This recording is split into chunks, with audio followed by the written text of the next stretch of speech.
অনেক নেতৃবৃন্দই অনেকবার বক্তব্য দিয়ে গেছেন।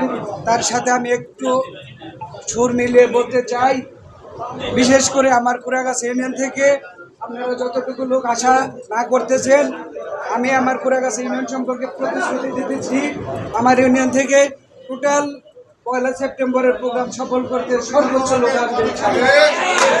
আপনারা দোয়া করবেন। আমার বিশ্বাস সবাই যদি কম্পিটিশনে লোক আনি, ছাত্রনেতা মানিক একটা কথা বলে গেছে, 20,000 লোকের সভা করা দরকার। 20,000 না, আর অধিক লোকের দরকার। কেন? মোহাম্মদ আলী ভাইয়ের যে গণজোয়ার সৃষ্টি হয়েছে, সেখানে যদি আমাদের উপস্থিতি আরো বাড়াতে পারি, তাহলে ওরা যে ষড়যন্ত্র করতেছে, ওরা যে আলোচনা করতেছে, ওদের আলোচনাটা পাবলিকের সামনে অনেকটা হয়ে যাবে, প্রতিপন্ন হয়ে যাবে। সেই লক্ষ্যে আমি একটা কথাই বলবো, আপনারা সবাই মন থেকে ব্যাপকভাবে পরিশ্রম করবেন। 1 সেপ্টেম্বরের প্রোগ্রামকে সফল করার লক্ষ্যে প্রত্যেক ইউনিয়ন প্লাস পৌরসভার প্রত্যেক ওয়ার্ড থেকে আনুপাতিক হারে লোক আনবেন, যাতে 20,000-এর অধিক লোকের সমাগম হয়। নেতারা দিক নির্দেশনামূলক বক্তব্য দেবেন। আমি আলোচনা লম্বা করবো না, এই বলে আমি আমার আলোচনা শেষ করতেছি। আল্লাহ হাফেজ।